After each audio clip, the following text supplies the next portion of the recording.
posición sobre su decisión en el extremo de las copias, porque lamentablemente no se está teniendo presente que estos elementos de convicción cuyas copias estoy solicitando no formaron parte del requerimiento anterior, sino que son parte del requerimiento complementario y no me han sido hechas llegar.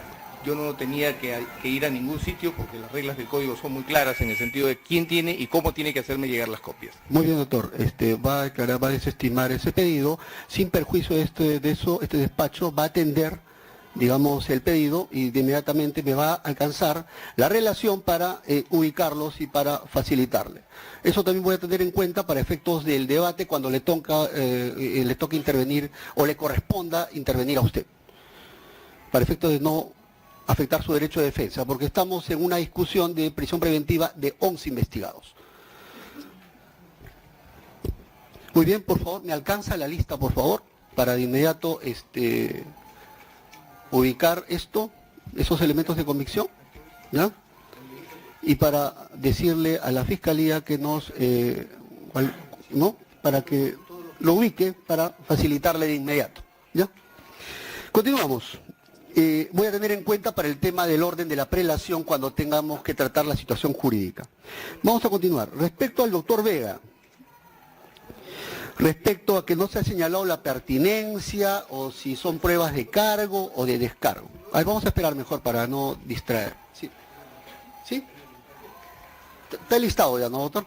Sí, vamos a tener en cuenta y para efectos también de garantizar a cabalidad su derecho de defensa, doctor. ¿Ya? Respecto al doctor Vega, dos cosas dijo. De que no señaló la pertinencia de cada uno de los elementos de convicción y si son elementos de convicción de cargo o de descargo. Muy bien, eso es propio también del debate, así que eso se desestima. Cuando el fiscal exponga y luego se corra traslado al doctor Vega para que defienda la situación jurídica de su investigada, dirá lo que crea conveniente respecto a este punto y dirá si es pertinente, no es pertinente, si es de cargo o descargo, para que el juez anote y luego, digamos, tome la decisión que corresponda. ¿Ya? Eso es tema ya propio de la audiencia. Así que las observaciones se desestiman. Respecto a al doctor Espinosa, el doctor Espinosa del investigado Silva Checa, en el sentido de que 45 elementos de convicción que ha citado del listado no tendría pertinencia. Eso también es materia de la propia audiencia. Así que esa observación se desestima.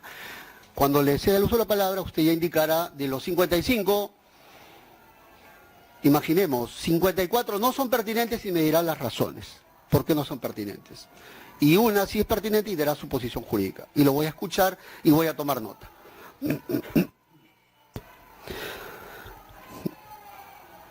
Respecto a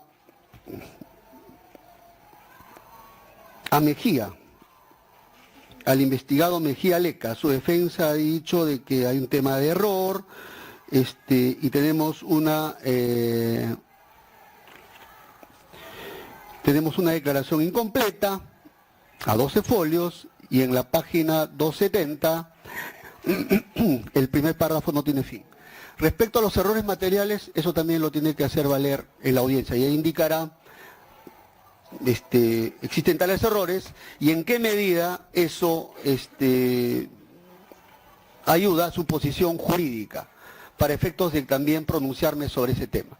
Porque ya lo planteó el fiscal en esos términos y usted dirá que hay tales errores y usted argumentará lo que crea conveniente para yo tomar la decisión que corresponda. Con relación a que la declaración está incompleta de Lulit Sánchez Barrales, doctor, ¿lo ubicó, por favor? Sí, señor magistrado, y además dejar constancia de que la persona de Luis Alberto Mejía Leca apersonó o delegó en Narda Lisbeth Santiesteban Ganosa Rodríguez para que vaya a recabar las copias que su despacho había ordenado en esa fecha. Si usted gusta, acá está el actuado, si gusta el abogado defensor, pero yo entiendo que hay un principio de buena fe cuando el abogado sea persona al despacho a recabar copias. Y si considera, por una cuestión administrativa, que no hay un folio, en ese momento le puede requerir al asistente. Sí, doctor, ya se dieron las reglas, no tengo problema, pero sin perjuicio de eso, en estos momentos, ¿cuántos folios tiene? ¿Cuántos folios tiene esa declaración, doctor? Más bien que él nos indique cuáles son los folios que faltan. No, dice que esa declaración tiene 12 folios. Página, en la pregunta 89 se quedó. En adelante. Señoría, adelante, se quedó la pregunta 89, en el folio 12 de esa declaración. señoría, ¿puedo? ¿Sí? Un momento, doctor. Primero voy a ubicar cuántos folios tiene esa declaración. 13 folios. 13. O sea, le faltaría un folio. Sí. Doctor, dice que falta un folio. Señoría, mi intención no es en realidad suspender la diligencia. La señorita se personó en la fiscalía tal cual usted mencionó, usted indicó. ¿Sabe a qué hora fue atendida la señorita? 11:30 de la noche del día domingo. Doctor. ¿Desde qué hora estuvo ahí? No, es que eso es necesario, señoría, que se sepa. Doctor. Hasta las 11:30. Nosotros no estamos cuestionando que no me han notificado. Lo que yo estoy denunciando, señoría, es que hay un error en la notificación respecto de esa declaración. Y respecto de segundo Crisanto Pulache, ¿qué nos va a decir? Muy bien. El magistrado es falso. A las 8 de la noche ha sido atendido. Muy bien, pero al margen de todo eso, se ha evidenciado que falta un folio. La fiscalía dice que son 13 folios. Falta uno en todo Muy caso. bien. En todo caso, le voy a pedir toda la declaración y se lo voy a alcanzar. Y también voy a tener en consideración al momento en que le toca hacer uso de la palabra. Claro. Este despacho le va a facilitar, no tengo problema. ¿Sí? La declaración de segundo Crisanto Pulache.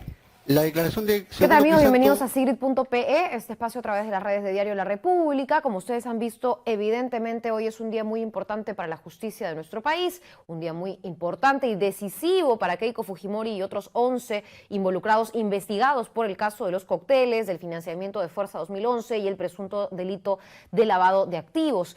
En esta audiencia que se supone, en realidad no se supone, en efecto comenzó a las 9:30 de la mañana, lleva ya casi una hora, porque son las 10:22, y en esa hora no se han terminado las preliminares. Ojo, ya esta es la segunda audiencia, el domingo tuvimos extensas preliminares en donde las defensas de las 12 personas implicadas aducían no tener los folios completos, no tener la información completa y que la investigación no estaba individualizada. El fiscal procedió a dejar esto en manos del juez Concepción Carguancho, que le pidió por favor complete la información e individualice los cargos para cada uno de los 12 acusados. El fiscal dijo perfecto, a las 4 de la tarde de hoy, antes de que cierre mesa de parte, les entrego el resto de la información, debe haber sido un tema de papeleo y el tema de individualizar. Dice, estoy citándoles prácticamente a José Domingo Pérez, yo pensé que lo podrías hacer oralmente, pero si gustan por escrito, se los alcanzo las próximas 24 horas. Dicho y hecho, se entregó la información, dicho sea de paso, además información que incluso revelarían algunos números de teléfono, en fin, unas cosas bastante específicas y detalladas. Y luego de 24 horas, el fiscal también procedió a elaborar la individualización de los cargos a los 12 imputados. Con todo esto, se supone, hoy nos deberíamos ahorrar un poco de tiempo para entrar de lleno al tema de fondo y no tanto el tema de forma, porque es finalmente el tema de fondo el que va a permitir, por decirlo de alguna manera, dar o efectuar la prisión preventiva contra estas 12 personas o no hacerlo. Sin embargo, ya va casi una hora y todavía hay algunos miembros de las defensas que dicen no, me falta un folio, no están tales artículos, tales implicaciones, en fin. Vamos a ver que la Fiscalía resuelva todo esto lo antes posible, si es que es responsabilidad de la Fiscalía y no más bien del recojo de documentos. Pero hay algo que me ha llamado la atención, como esto es en vivo, es difícil que yo se los vuelva a mostrar, pero yo he visto ahora a un Pierre Figari, uno de las primeras personas que llegó a la Sala Penal Nacional, que se encuentra aquí, muy cerca en el Cercado de Lima, y Pierre Figari hace este gesto, ¿no? Él está sentado, pareciera que se rasca la nariz, y hace este gesto. Aquí los chicos en este estudio son muy bien intencionados, ellos no piensan mal de la gente y creen en el buen corazón de las personas. Yo no, a mí me sorprende ver a una persona acusada en el banquillo hacer esto. Porque siento que es una burla, siento que el señor Pierre Figari no tiene 5 años, no está en un aula de inicial ni de primaria, sabe cómo comportarse. Ojo, porque según lo que entiendo, el juez también puede llamar la atención e incluso pedir sacar de la sala a cualquier persona que haga desorden, que interrumpa con el proceso, que se burle del proceso. A mí no me parece poca cosa, lo hemos visto en pantalla hace instantes, seguramente cuando podamos editar estas imágenes, porque están en vivo, vamos a mostrárselos nuevamente, pero hacerle esto al fiscal mientras lee los cargos o mientras explica a la defensa la entrega de los documentos, me parece una falta de respeto muy fea, que no corresponde.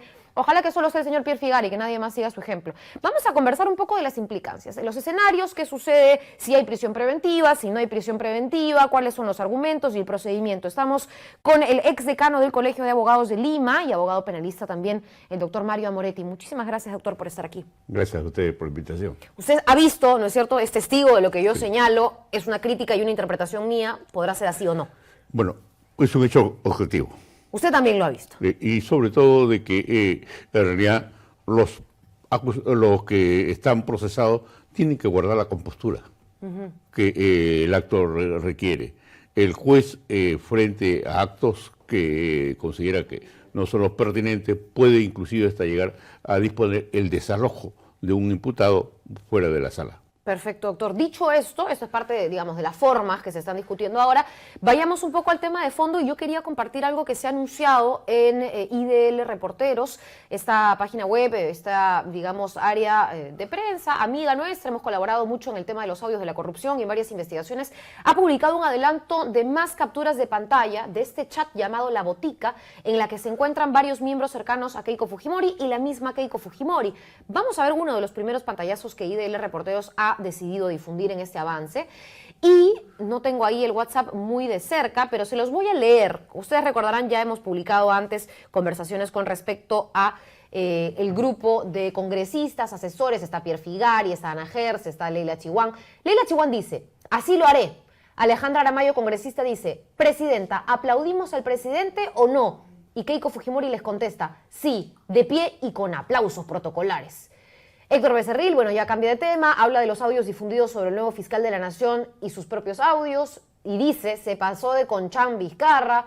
Milagros Salazar, congresista y vocera de la bancada, dice, este malnacido y traidor, golpe a nosotros y fortalecer a los caviares. Bueno, yo les repito y les reproduzco las palabras en realidad tal cual, no tengo por qué censurarlas, felizmente el internet es libre y nos permite darles a conocer esta información, pero estos chats han revelado varias cosas. Primero, que Keiko Fujimori tiene que dar permiso para los aplausos, incluso, ¿no? Y segundo, que han habido coordinaciones para elaborar estrategias, incluso a través de varios medios, para deslegitimar al fiscal a cargo de esta investigación, José Domingo Pérez. Ahí quiero regresar a usted, doctora Moretti, para que me comente si estos chats, más allá de la investigación fiscal que trataremos más adelante, también colaboran, ayudan, son indicios, nos dan algo, bueno, insumos. Esto tendríamos que concordarlo con otros hechos. Es lamentable que la Fiscalía Superior haya iniciado una investigación contra el fiscal provincial Domingo Pérez, en cuanto para ver que informe el trabajo que tiene su esposa en el Poder Ejecutivo. Esto de ninguna manera puede ser aceptable por toda la comunidad, por una razón muy sencilla. Yo no puedo responder por los actos que puede realizar, e inclusive ilícitos o delictivos de parte de mi esposa, porque la responsabilidad penal es de la persona que realiza el acto. El hecho de que esté trabajando en el Poder Ejecutivo es algo inaudito. No puede, la Fiscalía pidió, oiga, usted dé explicaciones por qué su esposa está trabajando. Voy a contextualizar eso, de repente la gente no lo entiende, pero ahora tenemos al fiscal José Domingo Pérez trabajando en el Ministerio Público, y antes de que él tuviera el caso de Keiko Fujimori, ya su esposa tenía un trabajo en otra instancia completamente distinta al Ministerio Público. Y ahora le piden formalmente, no es una crítica, es un pedido formal dentro de la Fiscalía del señor Pedro Chávarri, que él dé explicaciones por lo que hace su esposa. Eso es lo que usted comenta, ¿no? Por supuesto, y sobre todo que el hecho, aun cuando ella hubiese ingresado recién, en realidad, quien tiene que responder es la persona que lo contrata, no el esposo, porque contratan a mi esposa. Claro. Es algo inaudito, nunca se ha visto. Otra cosa fuera que de repente un congresista mete a su esposa al Congreso a trabajar. Ya eso es distinto. Cosa. Por supuesto, ya él está por nosotros. Porque ahí está prohibido, hay una norma. Por supuesto, una norma prohibitiva. Pero el hecho de que un fiscal coloque o no coloque que su esposa esté trabajando en otro lugar, está trabajando. El responsable es quien lo ha contratado. Y a mí no me puede pedir explicaciones de por qué el Poder Ejecutivo contrató a tu esposa. Es algo que no es admisible. Y no necesariamente es algo malo o prohibido que se haya contratado al esposo, ella puede estar trabajando en algo... De ninguna manera. Separado. Y si esto lo vinculamos con los chats, a la verdad que llama poderosamente la atención que en todo caso, si hay cruces de chat, lo que deben hacerse una crítica jurídica. No una crítica, vamos a hacer esto, vamos a hacer tal cosa, esto no está, vamos a aplaudir o no aplaudir. Por favor, esto en modo alguno puede ser aceptado. Y lo único que están tratando, lejos de conseguir su objetivo, de desprestigiar al fiscal, lo están convirtiendo en víctima. Y bueno, esto va a aportar finalmente porque, recordemos, hay también una recusación que podría plantear José Domingo Pérez con respecto a la sala que decidió anular la detención preliminar de Keiko Fujimori y otras 19 personas. Recordemos, primero estuvieron detenidas algunos días. Esa recusación, me imagino, también la podría presentar José Domingo Pérez. La puede presentar, pero vayamos nosotros a algo bien preciso. ¿Por qué no lo hizo antes? De acuerdo. Porque recién, después que le sale una resolución que perjudica en cuanto a tratar de modificar y variar lo que el juez había dispuesto sobre una detención preventiva, y sobre todo algo que ya ahí en esta sala le dicen, bueno, usted ha copiado, usted no debe hacer esto, De acuerdo. usted debe hacer tal o cual cosa, y eso en realidad... desde Sí, es el una punto de vista crítica legal, válida, ¿no? por supuesto. Por supuesto. Bueno, hay que ser un poco también justos con todas las partes y ver que esto se lleve a cabo bien, porque como usted, que es abogado, sabrá, cosas que no se llevan bien, cosas que a mitad de camino se desarman, se caen. Por supuesto. Y no pasa Y nada. es el apresuramiento de ciertos pedidos por parte de la Fiscalía y que los jueces en algunos casos acceden a este pedido, ha motivado que el Poder Judicial, las salas penales o la Corte Suprema o el Tribunal Constitucional la traigan abajo. Es que ya la Corte Interamericana ha manifestado, primero se investiga y después se detiene. Aquí se quiere partir de lo contrario. Única y exclusivamente, esta persona es denunciada y tiene o ha tenido un cargo político, pues lo más cómodo es decretar una privación de libertad, porque allí no tengo que fundamentar, allí no tengo que dar mayor argumento, no va a ser objeto de crítica, porque justamente, y lo digo porque yo he sido juez, el suplente por supuesto, pero para fundamentar hay que estudiar. De acuerdo a lo estudiado, de acuerdo a lo que hemos visto, el informe de la Fiscalía, ya estamos en una etapa distinta, Sí. ya no es un tema preliminar, los requisitos son distintos para una fase preparatoria en la que se pide una prisión preventiva de más de 36 meses. Creo que eso es lo máximo que se puede El pedir. máximo. ¿Justifica, no justifica? ¿Hay sustento? ¿Hay cosas que evaluar? Para mí es allí donde hay que tener más cuidado, y eso es lo que ha sostenido la Corte Interamericana, el Tribunal Europeo y el Tribunal Constitucional, la Corte Suprema, en diversos casos respecto a la libertad, y es algo bien preciso. Privación de libertad es una medida excepcional. Desgraciadamente aquí se está convirtiendo en regla, no en este caso, sino a nivel de todo el país. Y tenemos un porcentaje altísimo que casi llega al 50% de personas que están detenidas en todo el país que están con prisión preventiva. Entonces, evitemos esta situación, porque a veces personas inocentes están detenidos 1, 2, 3, 4 años y salen en libertad. ¿Quién los reivindica de esta situación? Yo le hago la pregunta porque eso mismo puede haber dicho, o de repente ha dicho la defensa de Inostroza Pariachi, que ahora se encuentra en España, que está procesado, por suerte, pero que con una comparecencia, ¿no es cierto?, con no poder salir del país, igual se fugó y se fue. Y ahí Y hay responsabilidades, por supuesto. una responsabilidad del Congreso. Hay políticos que han manifestado que el fiscal de la Nación, o el fiscal, perdón, supremo, con la resolución legislativa publicada en el Pleno podía pedir la prisión preventiva. Eso es algo que no procede. Tiene que acompañarse de los documentos. ¿Y quién daría todos los documentos que sustentaron que se le quite la inmunidad a Inostroza? El Congreso. Lo retuvo 12 días. Y cuando ya devolvió la resolución legislativa que disponía y le quitaba la inmunidad a Inostroza, y adjuntando los documentos, ahí el fiscal solicitó la prisión preventiva y el juez supremo se la concedió. Yo tuve una entrevista bastante sonada en redes sociales con la señora Bartra, la congresista Rosa Bartra, donde me dijo que el señor fiscal, además Pablo Sánchez, yo entiendo que primero eso lo tenía que ver el señor Chavarri, pero usted me corregirá, que el señor Pablo Sánchez, sin expedientes, sin papeles, podía mandar una prisión preventiva. Yo se lo explico. Y a mí me sonaba increíble eso, yo no lo conozco así. Se lo explico, pues también soy profesor Usted es de procesal abogado, penal. claro. Si un fiscal, y lo estamos viendo nosotros, lo hemos visto el día domingo, o sea, falta copias, cumple usted con entregar las copias. Y cuidado, que no le están diciendo usted no ha entregado documentos, no, faltan copias. Y es necesario que usted entregue las copias para yo poder resolver. Si un fiscal le solicita a un juez, y en este caso, si el fiscal supremo, Pablo Sánchez, se hubiese dirigido al juez supremo para solicitarle la prisión preventiva única y exclusivamente con la resolución publicada en el Peruano, ¿qué le hubiese dicho el juez? Por favor, señor fiscal, vuelva usted a la universidad a estudiar. Por supuesto. Porque lo que está pidiendo usted esto no procede. Por No supuesto. está en ningún dispositivo legal que usted con una resolución publicada en el peruano, con eso Y eso me usted pida lo la- dicta, me dice, en clases también a sus Por alumnos, supuesto. ¿no? Bueno, Es algo y elemental. Asiana Bartra es abogada. A Es mí me abogada. gustaría que ella maneje un poco este tema, porque no es tan fácil como que sin expediente y sin documentos, la culpa es del fiscal. El Congreso Eso es tiene una algo- responsabilidad en eso. y grave. Otra pregunta, ya que he tocado el tema y nosotros, y solamente para ahondar eso, después pasamos de nuevo a Keiko Fujimori y el resto. Hay un tema con respecto a organización criminal que se estuvo dilatando. No se le quería acusar a nadie de integrar una organización criminal. De hecho, se blindó, y yo sí uso esta palabra, hay quienes no están de acuerdo conmigo, a los ex magistrados del CNM, que hasta el día de hoy ya se oficializó incluso, nunca formaron parte, según el Congreso, de una organización criminal. Pero César Inostroza, después de muchas dilaciones, sí se le acusó de formar una organización criminal. ¿Puede haber una organización criminal de a uno? Eso es lo que yo no entendí. Es algo absurdo. O sea, Y no sobre entiendo. todo, lo más grave es que, y eso Solo uno nomás era su organización. fue Tiene esta, sentido. esta modificación a la Constitución, que no estaba en la Constitución del 69, no en la Constitución del 93. Yo recuerdo mucho que en el 93, en los primeros meses cuando estaba en discusión el proyecto, hubo un debate en la Universidad de San Marcos. Y ahí fue invitado el señor Álvaro Rodríguez.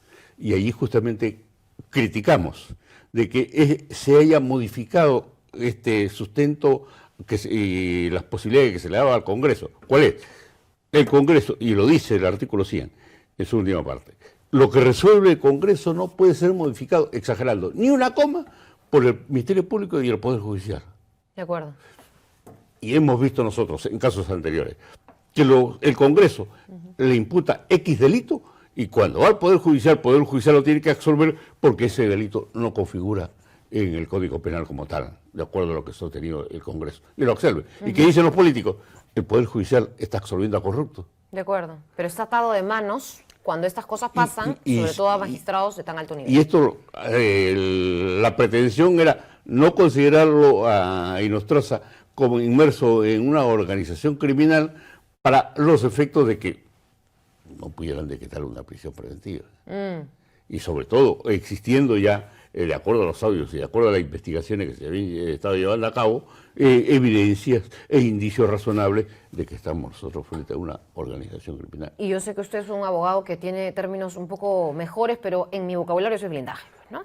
Doctor, un tema con respecto a esto, muchos usuarios me preguntan por qué no estamos poniendo las imágenes también de la audiencia. Como esto es un tema en vivo, quería informarles a todos los que nos ven y nos leen por las redes sociales que la audiencia se acaba de suspender unos minutos, ¿no? Se va a cambiar de fecha. Hay una suspensión de unos minutos mientras se arreglan los papeles porque hay muchos abogados que todavía están aduciendo que no tenían los folios completos. Se está regularizando, el fiscal ya ha dicho que están, de repente no los han visto, y mientras eso sucede hay una audiencia suspendida por unos minutos. Ahora, doctor, nuevamente regresamos entonces al caso de Keiko Fujimori porque ahí ya no hablamos de los cuellos blancos, hablamos de los cócteles, pero es otra organización criminal y si bien son investigaciones distintas, me corregirá si es que me equivoco, no son hechos aislados necesariamente. Justamente cuando estamos frente a una organización criminal, y solo hace cuestión de 3 años que se modificó esta... De acuerdo. Y que ha sido este Congreso o los anteriores donde han intervenido, ahora quienes se oponen justamente dicen, no, los partidos políticos son ellos. ¿Por qué lo hicieron? Para en su momento considerarlos como miembros de esta organización a los opositores. Y ahora se lo están aplicando a ellos. ¿Por qué no se lo dijeron Que le antes? caiga el guante. Y Como ahí- cuando saludaron al señor Concepción Carguancho y ahora lo recusan, ¿no? Bueno, es que es dependiendo a quién investigue el juez. Por supuesto. Ahí tenemos nosotros que desgraciadamente se recurren a estos juegos de palabras para los efectos de pretender criticar o justificar una determinada conducta. Y aquí tenemos qué es lo que dice la ley, qué es lo que ha dicho la doctrina y qué es lo que ha dicho la Corte Suprema respecto y un acuerdo plenario. Que hay una asociación ilícita u organización criminal cuando hay más de 2 personas que se reúnen y planifican cometer hechos delictivos. Y aquí se aduce de que hay varios hechos delictivos que se han cometido dentro de esta agrupación. Eso indudablemente tiene que ser probado. Y es allí donde justamente yo considero que se deben tomar todas las previsiones del caso porque no basta poner el título y a las finales cuando se les absuelve o le varían la medida, ¿qué pasó? Única y exclusivamente porque hay precipitación. Ponemos el título, ponemos el membrete, organización criminal, pero pedimos, en base a que es una organización criminal, la prisión preventiva, pero para los efectos de quitar la prisión preventiva hay que reunir los presupuestos que se dan a la ley. Ahí quiero entrar a detalle entonces para ayudar un poco a que la gente que nos ve entienda lo que vamos a ver en la audiencia en breve. ¿Qué se necesita para aprobar una prisión preventiva? Porque además lo que yo he escuchado de la defensa de los acusados no es no lavamos activos, no es todas las rifas están justificadas, se han presentado los documentos, no hay aportantes falsos. Yo no he escuchado nada de fondo. Lo que he escuchado es mi defendida no se va a fugar, mi defendida tiene arraigo. Cuéntenos un poco sobre lo que se necesitaría hoy de probar para que vayan presos preventivamente. En primer lugar, lo ha señalado el Tribunal Constitucional de la Corte Suprema. Okay. Tenemos que, si a mí me hacen una imputación que estoy en curso en una organización criminal, dígame usted, ¿con quiénes llevado a cabo o estamos inmersos en esta organización criminal? ¿Qué delitos he cometido? Okay. Presénteme usted las pruebas, para que esas pruebas convenzan al juez de que yo estoy inmerso en una organización criminal. En segundo lugar, la gravedad de la pena, que sea más allá de 4 años. En este, lavado de activos es ya mucho ni hablar. más de 4 años. Ahí, el problema radica, y no es solamente una situación en nuestro país, es a nivel internacional, que se requiere acreditar el peligro procesal de fuga. Okay.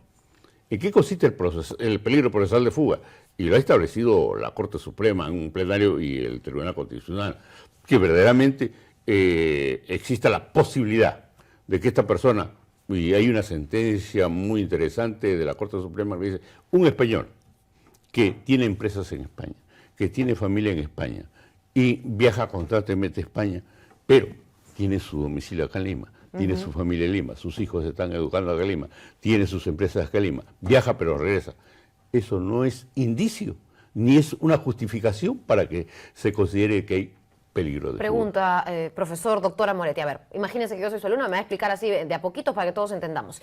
Pero si esta persona además tiene nacionalidad japonesa, tiene pasaporte y residencia norteamericana, tiene, además de que usted menciona los viajes, una casa que no es propia, que es alquilada, ¿eso sí colabora como indicios? Igualmente podría colaborar como un indicio de una posibilidad de fuga, sobre todo... No sé si el padre, que ya ha fugado antes, tiene algo que ver, pero se hace mención incluso a antecedentes políticos inclusive familiares. hay una sentencia última que se ha dictado hace año y medio en la Corte Suprema, le dice, e inclusive aquella persona que no acredita tener un trabajo en el momento en la que está siendo juzgado. Pero el trabajo, dice ella, es su partido. Ya por eso le digo, y dice esta Corte Suprema, si esta persona acredita que en ese momento no tiene trabajo, eso no es motivo para privarlo de su libertad. Porque hay otras medidas, que el impedimento de salida del país, el hecho de que vaya a controlar... Ya hemos visto cómo termina en algunos casos, pero... pero ahí, en este caso de Usted es el abogado. hubo corrupción. Porque él no ha salido... Pero en nuestro país hay corrupción. No, por supuesto. Pero vayamos nosotros, si él viene y nos troza, traído por extradición o expulsión, él pretende solicitar una libertad, no se la van a dar por nadie en el mundo. Ah, por supuesto. Ya con ese antecedente. Por ese antecedente, por la fuga.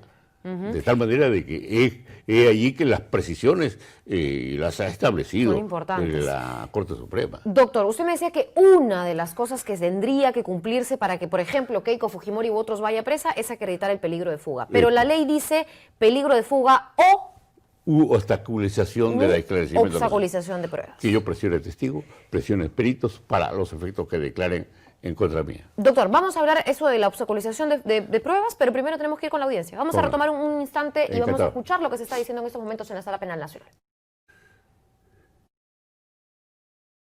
Respecto al tema de digamos, al debate, cómo se va a producir el debate, ¿ya? Entiendo que la Fiscalía va a empezar por Keiko Sofía Fujimori Gucci. Para empezar, doctor, ¿cuál va a ser el orden que va a seguir?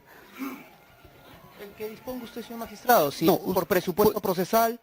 No, respecto al orden de los investigados, va a ir Keiko Sofía Fujimori Gucci, Vicente Ignacio Silva Checa, Pier Paolo Figari Mendoza, Ana Rosa Ger García de Vega, Clemente Jaime Yoshiyama Tanaka, Augusto Bedoya Cámere, Adriana Bertina Tarazona Martínez de Cortés, luego vendría Jorge Javier Yoshiyama Sasaki, Carmela Paucara Paxi, Luis Alberto Mejía Leca y finalizando Giancarlo Bertini Blanco. Muy bien, ese es el orden. Muy bien, para efectos del debate, Es bien sabido que para discutir prisión preventiva tiene que quedar claro cuáles son los hechos en materia de imputación y tenemos que desarrollar, digamos, se tienen que desarrollar los 5 tópicos que habla, de que trata la casación de Moquegua: apariencia del buen derecho, prognosis de la pena, peligro procesal, proporcionalidad y la justificación del plazo. Para discutir respecto a cada investigado, doctor, por cada tema, Sí, por cada presupuesto procesal. por cada presupuesto, doctores.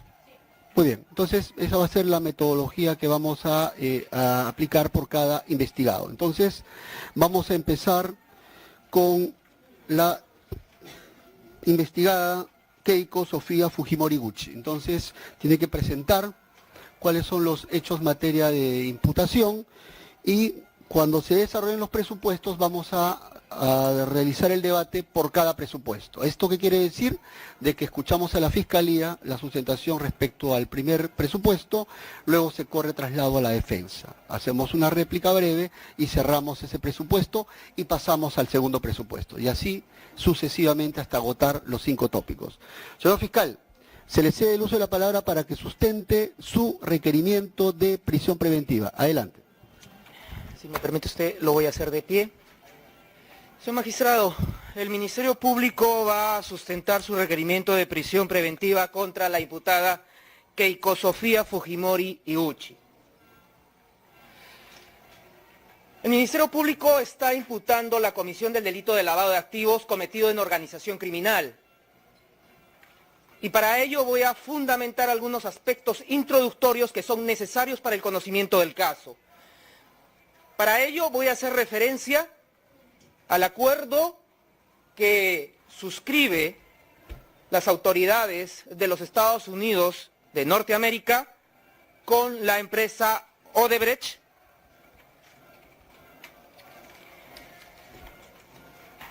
documento el cual ha sido traducido con traducción certificada TC número 002-2017 por la traductora colegiada certificada Mary Ann Monteagudo Medina, documento el cual señala un aspecto que es importante hacer mención antes de abordar la cuestión fáctica.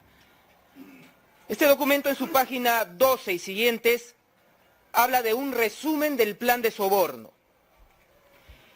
Y en el considerando 20 señala que entre los años 2001 y 2016, o alrededor de esas fechas, Odebrecht, junto con sus cómplices, a sabiendas y deliberadamente, se asoció ilícitamente y se coludió con otros para facilitar de manera corrupta cientos de millones de dólares en pagos. Como lo he mencionado en la gráfica. Primero, funcionarios extranjeros. 2, partidos políticos extranjeros. 3, funcionarios de partidos políticos extranjeros. Y 4, candidatos políticos extranjeros. Sigue el documento señalando, así como en beneficios de estos, para obtener la finalidad, como lo he graficado, beneficio indebido e influenciar a dichos funcionarios extranjeros en partidos políticos extranjeros y candidatos políticos extranjeros con el fin de obtener y mantener negocios en diferentes países alrededor del mundo. Eso viene a ser en buena cuenta, digamos, el punto de inicio de lo que permitió desenredar o descubrir estos casos vinculados a la empresa Odebrecht. Pero seguidamente, en el fundamento 22,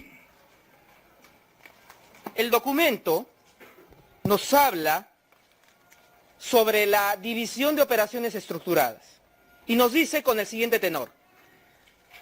22. Para llevar adelante el plan delictivo de soborno, Odebrecht y sus cómplices crearon y financiaron una estructura financiera secreta y compleja que realizó operaciones para justificar y desembolsar pagos de sobornos corruptos a funcionarios extranjeros.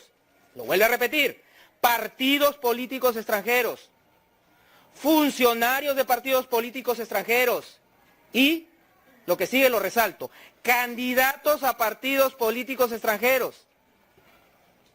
Líneas más abajo, Odebrecht creó la División de Operaciones Estructuradas. La división funcionó en realidad como un departamento de sobornos dentro de Odebrecht.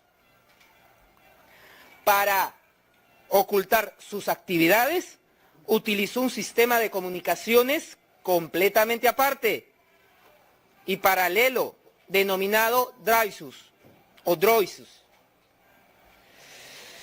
Con respecto a los sobornos, a través del uso de mensajes instantáneos y correos electrónicos seguros, utilizando nombres en clave y contraseñas. Entonces, nos debe quedar claro, cuando hablamos del dinero procedente de la División de Operaciones Estructuradas, que es un dinero que viene de un departamento de sobornos, de una caja 2, como comúnmente se ha estado conociendo. Y para operar... Bien, vamos a continuar la transmisión ininterrumpida de esta audiencia en breve, solamente para culminar la explicación del doctor Mario Moretti, ex decano del Colegio de Abogados de Lima y abogado penalista. Doctor, decíamos que para que esto se lleve a cabo, para que haya una prisión efectiva, preventiva en realidad, necesitamos probar que hay un peligro de fuga o, no tienen que ser los dos, o la obstaculización de pruebas del proceso de investigación. ¿Este segundo indicio se podría cumplir también, como usted lo observa, con todas las cosas que hemos visto? Podría cumplirse en tanto que, por ejemplo, esa declaración del testigo protegido o esa declaración de quien se ha acogido a la colaboración eficaz esté corroborada. Aquí se hizo tal y tales operaciones con la finalidad de darle una operación lícita cuando en realidad era una operación ilícita. Y para tal efecto se utilizaron tales y tales personas. Que vengan esas personas para declarar. Por eso que en realidad esta situación, el testigo protegido es una persona que no interviene en la comisión del hecho delictivo. Solamente él ha observado o en forma directa o ha tomado conocimiento por tercera persona. Ese es lo que se considera como un testigo. Y en tanto que el colaborador eficaz, él ha intervenido en el hecho delictivo. De acuerdo, por eso es colaborador por eso, eficaz. Claro, y le dice, yo voy a delatar que fulano y fulano de tal intervinieron, que están superiores a mí, y han realizado estas acciones consideradas como delictivas, y acá está la prueba. Es distinto, doctor, solo para complementar, de un testigo protegido, porque el colaborador eficaz busca negociar su pena, beneficiarse, porque él también habría estado involucrado. Sí. El testigo no, el testigo puede dar información aparte. Por supuesto, pero al parecer el testigo, entre comillas, es muy cercano y ha tenido una intervención por lo menos indirecta en los hechos delictivos. Ahora, la importancia de proteger también a todos los colaboradores y testigos de la Fiscalía es vital. No, es vital y eso está precisado en la ley y hay circulares de parte de la Fiscalía respecto a cómo y en qué forma debe darse protección al testigo. Hemos tenido un caso muy sonado en el caso del que fue llamado tesorero de Sendero Luminoso. Él se acogió en aquel entonces a la ley de arrepentimiento, lo que ahora es colaboración eficaz, y a él le dieron una nueva identidad. De acuerdo. Le cambiaron el físico, lo enviaron fuera del país. Y la información que él dio permitió justamente capturar a la cúpula de Sendero Luminoso y a él lo liberaron de toda responsabilidad penal. Entonces, es allí que, de acuerdo a la información que dé un colaborador eficaz, o se le exime de responsabilidad penal o se le atenúa la pena. Doctor, yo quisiera hacer una precisión final, porque la verdad vamos a estar retomando esta audiencia, pero solamente para terminar me parece importantísimo que mucha gente me escribe y me dice, si es que realmente van presos, se ha hecho justicia. Estamos hablando de una prisión preventiva, no estamos hablando de una prisión condenatoria con sentencia, es decir, esta es solamente la segunda fase de una investigación que tiene que llegar ya a juicio y determinar delitos penales. Ahora, ¿cuál es el objetivo que se persigue en una prisión preventiva? tener a una persona inmersa dentro del proceso. ¿Cuánto tiempo, entiendo, se puede extender eso? ¿Los 36 meses? 36 meses como máximo. Pero la Fiscalía tiene 3 años más, creo, para investigar estos Para casos. investigarlo, y justamente ahí viene el problema. Si el fiscal puede pedir la prisión preventiva en cualquier momento, no necesariamente al inicio de la investigación, de la continuación y formalización de la investigación preparatoria. Pero hay una urgencia, entiendo también, y aquí lo quiero justificar. Usted me dice que hay una urgencia entre comillas, pero a ver, no sé, yo voy a ponerme en el papel del fiscal, porque lo que aduce el fiscal en su informe, yo he leído sobre todo, las primeras páginas son muy importantes, dice que esta organización criminal tiene asidero y tiene contactos y apoyos en la OMPE, por ejemplo, con informes que avalaron estos aportes que no son para nada claros. Tiene, digamos, un apoyo o incluso amigos, esta organización criminal, en el Estado, en el Congreso, con la bancada de la señora Keiko. Tiene amigos o colaboradores o personas que podrían obstruir el proceso en el Poder Judicial, con el caso incluso del señor Inostroza, y la declaración del señor Inostroza y Camayo también se incluyen en el informe de hoy, aunque sean investigaciones separadas. Entonces, todas estas cosas yo me imagino sí le dan un carácter de urgente a personajes que pueden, y voy a repetir la palabra, blindarse. Claro. O no sé. Pero ahí que ya las entidades antes mencionadas han señalado de que si bien es cierto, hay en algunos casos hay que tener en consideración dos principios, la suficiencia y la necesidad. Es necesaria la prisión privada de libertad a una persona porque aquí hay que, yo hago mi exposición desde el punto de vista jurídico y objetivo. Por supuesto. Hay necesidad y hay suficientes elementos de prueba para privar de libertad a una persona y, sobre todo, siendo esta medida excepcional, la privación de libertad de una persona, se puede conseguir el mismo fin con otras medidas menos gravosas. Habría que evaluarlo. Y se puede apelar la prisión preventiva. Por supuesto. Eso es otro proceso, ¿no? Pasó con el caso de Ollanta y Nadine, que fueron liberados. Por supuesto, y también con Moreno. De acuerdo. El Y señor con lo del del Club de la Construcción. Que más que nada, es una recomendación. No hagamos las cosas precipitadas para contentar a la opinión pública. Hagamos las cosas bien para evitar que después le enmienden la plana y dice, no, aquí hubo corrupción o algo por el estilo.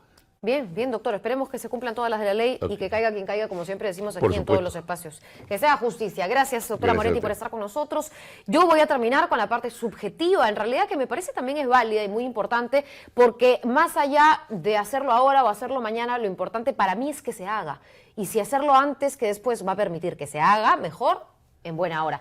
Solamente termino con un gesto que creo que me deja esta audiencia hasta donde se va realizando, que ha arrancado a las 9:30 de la mañana, y es el gesto del señor Figari. Lo tenemos en pantalla para quienes no lo vieron en un comienzo.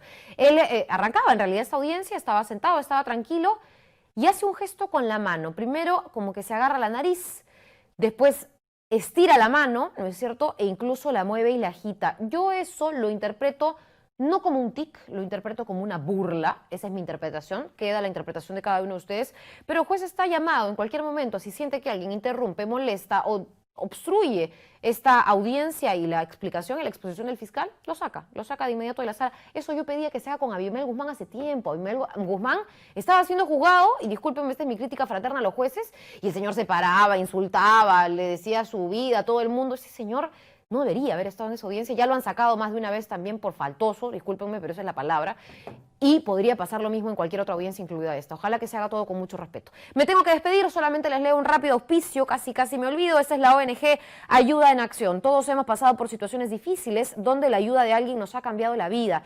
Por eso, la Fundación Ayuda en Acción te invita a sumarte a la campaña Somos Ayuda. Llama al 702-8600 y apadrina a un niño o a una niña de una comunidad. Con solo 35 soles mensuales estarás ayudando a que más personas salgan de la pobreza. Ayuda en Acción, 30 años trabajando en el Perú. Gracias a nuestros auspiciadores, gracias a ustedes por vernos. Manténganse enganchados a las redes de la República, que en tan solo minutos retomamos la transmisión ininterrumpida de esta audiencia de prisión preventiva contra Keiko Fujimori y otros 11 investigados. Conmigo será hasta mañana.